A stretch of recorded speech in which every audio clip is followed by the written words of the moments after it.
Namaste. Welcome, beautiful souls. I apologize for the delay this morning, family, and joy and noise. And I can't promise I won't be interrupted during this half-hour broadcast. I will be back on again a little bit later to do some readings for members. So blessings for this solstice, and I just wanted to remind you that this tarot tip of taking time to ground yourself before a reading is really important. And one of the ways that I love to do that is simply to read. This piece is called Winter Solstice, and it's from the Wee Moon Journal from this year. Stillness and silence descend upon the land. We turn to the void and befriend the dark, where the dreams are born.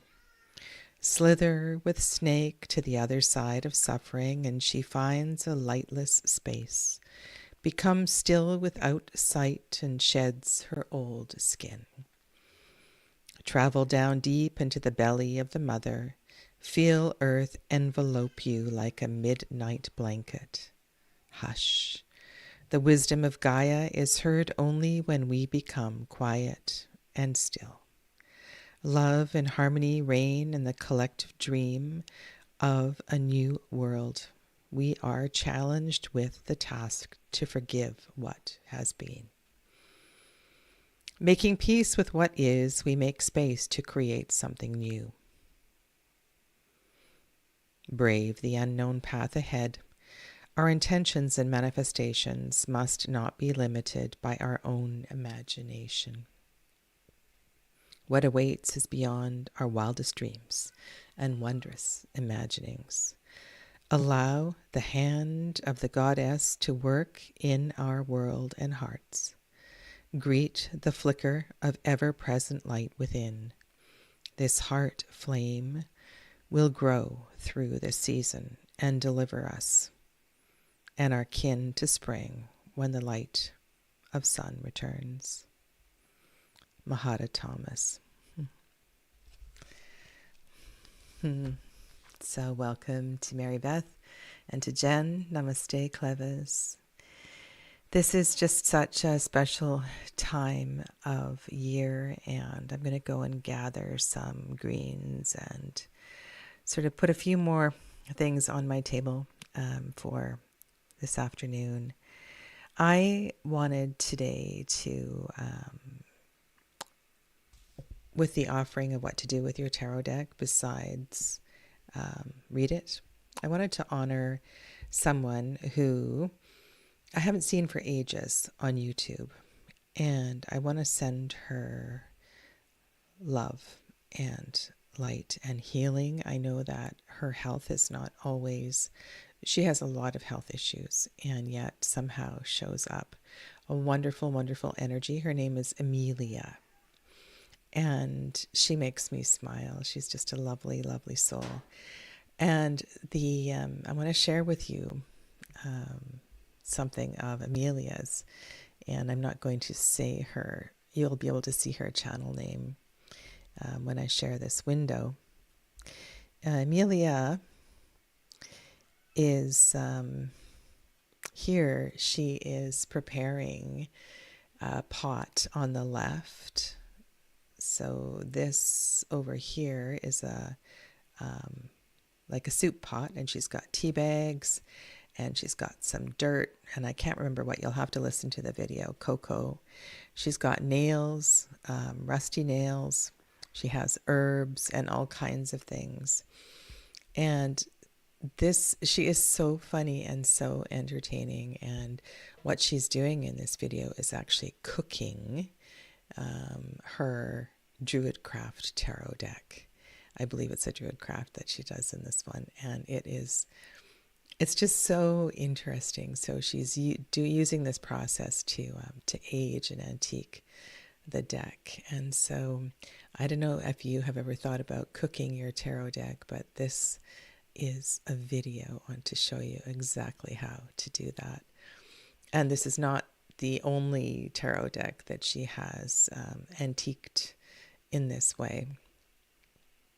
So I miss you, Amelia. I hope that wherever you are as well as you can be.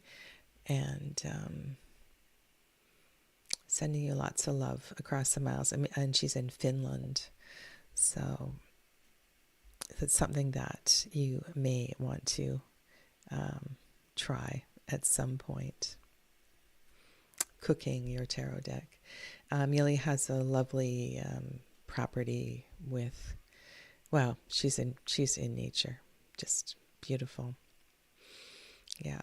So let's do a reading for the solstice, and let's just take account of exactly where we are. Today is Sunday, the 21st of December, and we are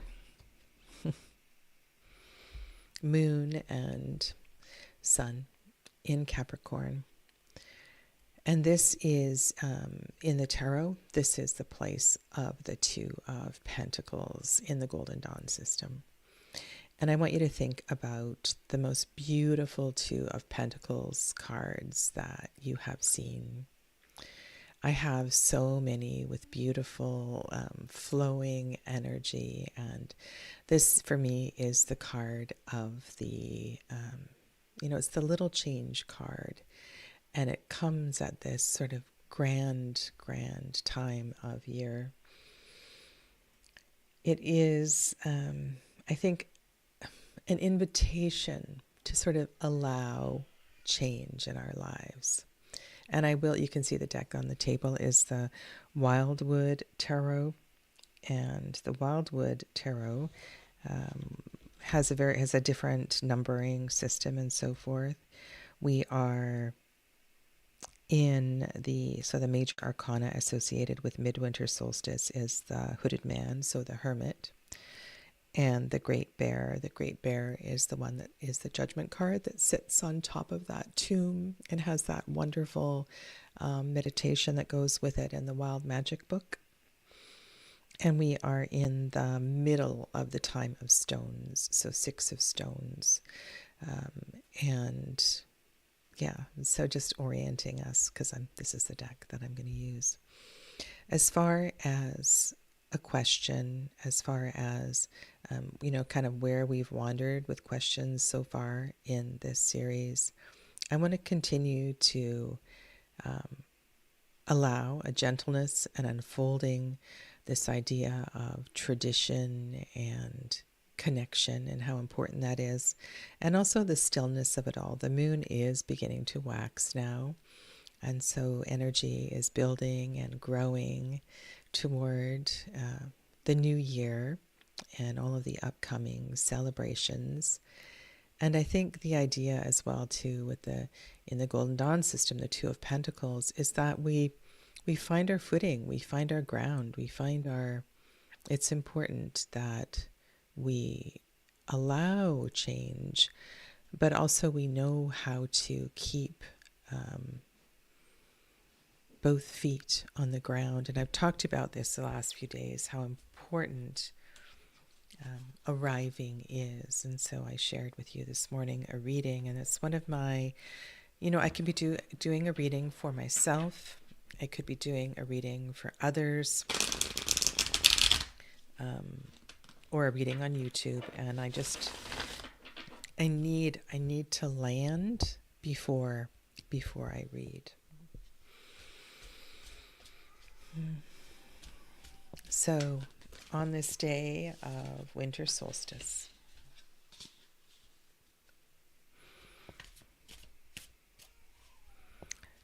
let us be grateful for all that surrounds us as we honor the light, the return of the light, and just this magical time. I know that the winter solstice was celebrated over a number of days, that Yule was not just celebrated over one day, and there's time to be in this energy. No rushing, just little simple things every day. for 12 days, if you like.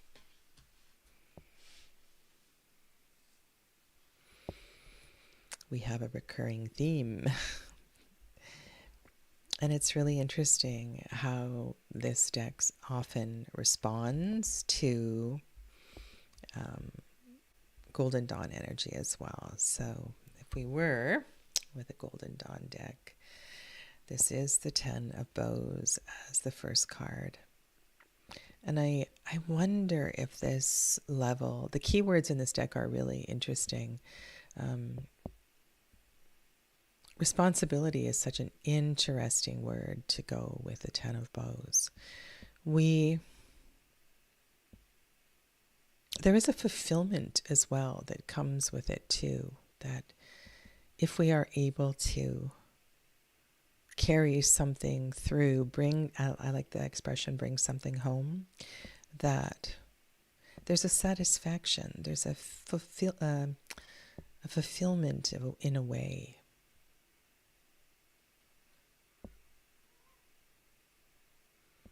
And the warmth of the fire ahead, it feels welcoming almost. Jen offers, I love the Two of Pentacles and the Tarot au Remords Étrange, the flexibility and connection to the ground as the ground shifts with the tides. Yeah, and this figure in this deck is doing a back bend and connecting with the earth and opening their heart to above.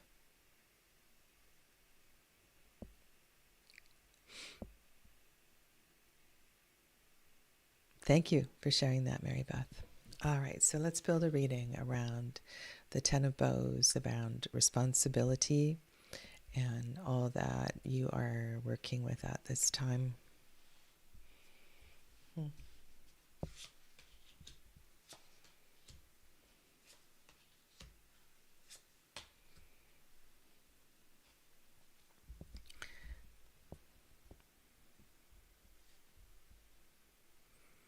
So lots of fire. So we have fire and air only in this reading, no major arcana. Surrounding the card of responsibility, the sort of main theme, we have the Eight of Bows and the Seven of Bows. And I think in the Eight of Bows, we really honor gatherings. It's a lovely card to come up for the solstice. And I really want to think about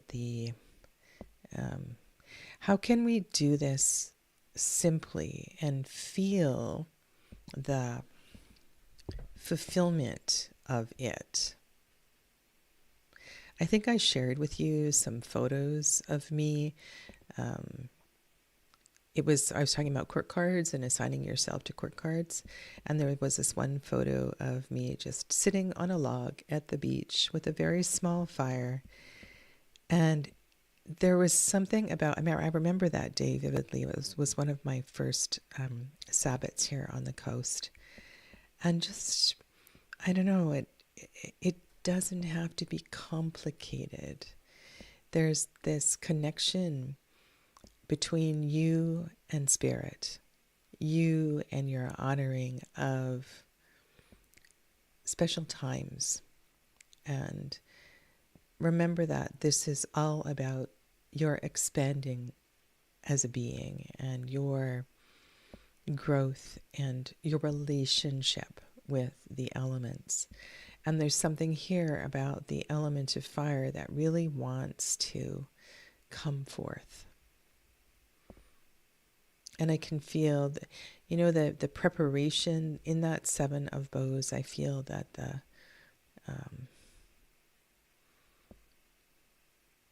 there can be as much joy in the preparation as there is in the event itself. So if you find yourself hosting a gathering, having people, hello Angela, having people over, remember that. Remember to enjoy the process, to be in the process of the planning and the creation. And when I look at that Seven of Bows, I think about the work and the finesse and the dedication and the details. The sticks that you see there are not made into bows yet. It's a practice and a preparation of preparing and clearing the way to host the hearth fire that is in the opposite one. So lots of fire here. And I think all of that light is really important. And every day I light a candle and I build my relationship with fire. For those of you that have studied with me, you know how important this is to honor your relationship with each element. And the element of fire is nurtured in different ways at different times of year. And here we have 7, 8, 10 of fire. It's really building towards something. It almost feels like a cleansing by fire. It builds towards the number 10. And it's fueled on either side by 2 air cards. So it's bright and it's warm.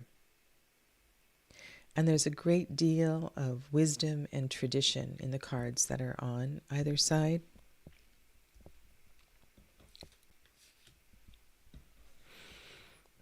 They are the ace and the 10 of the air suit. And I was talking, I think I used the word finesse. And I talked about words yesterday or the day before. And this is in the sharing of tradition. And here specifically we are learning from an elder. And we're learning about the precision of all of this. Now in this particular deck, the relationship between the suit of fire and the suit of air is what creates the bow. And the air is the arrows, and the bow is the fire. And together, the arrow and the bow,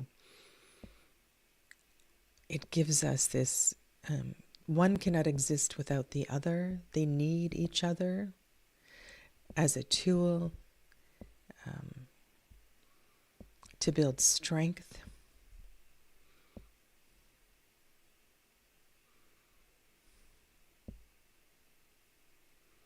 And we don't have any of the frenetic air cards here. We're reminded about the, impeccability is another one that feels like a really important word. The impeccability of word. Make your words impeccable.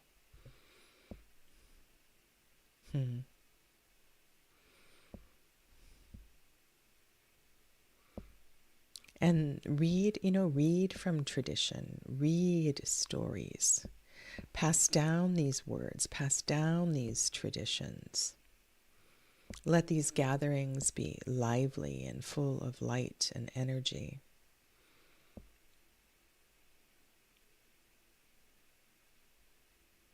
And all of these cards in the Wheel of the Year are perhaps very much needed in this time of darkness. And for some, sadness. And I just think these 5 cards really illuminate beautifully what we need to remember about coming together.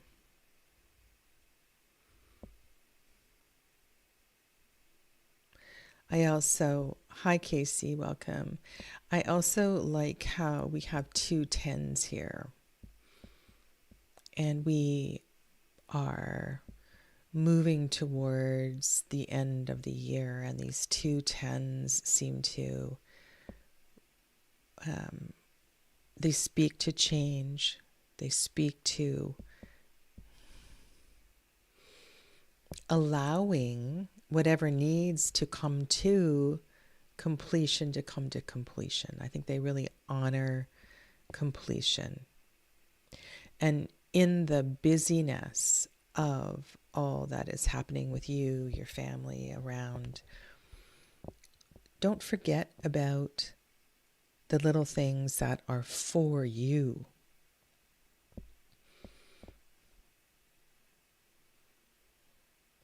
And what I'm thinking here is that these two tens honor some important landmarks for you, for each of us individually. And those can be shared with others, certainly, but remember to honor it in yourself.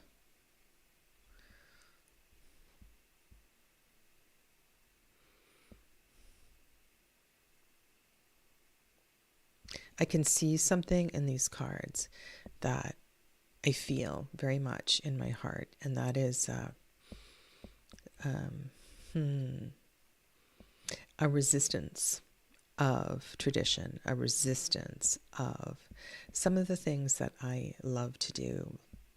Last night when we were taking out the ornaments and I was putting ornaments on the tree, there's this box of glass ornaments that are from a very different generation. And I remember a few years ago when I pulled them out and the kids went, "Ooh, those are ugly. They're tacky." And I'm like, I put every single one of them on the tree. They remind me of my mother and a time gone past, and they fulfill something, right? They bring something forward. And that's what I mean about doing something for you.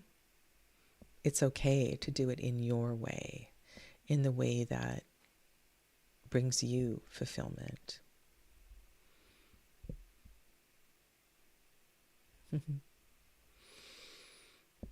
I wonder if there's one close at hand here.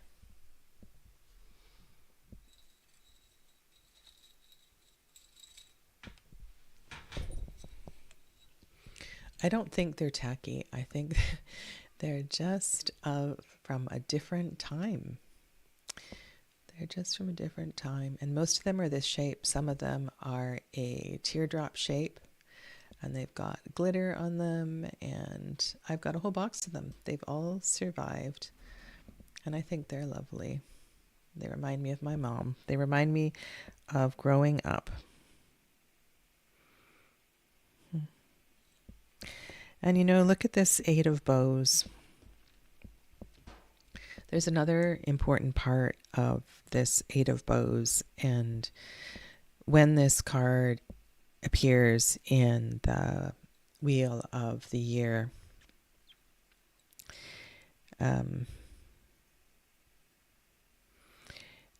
it is at a time of abundance. Yeah, Clevis, I love the old lights too. It's at a time of abundance, and the sharing is really important. And with the elements that are showing up in this reading, I'm thinking that the sharing of traditions and stories and all of that feels most significant here, but also the sharing of, doesn't it feel like sharing of story feels really important? The sharing too of all that you have. Inviting a stranger for a meal, inviting somebody for a meal that you wouldn't necessarily include.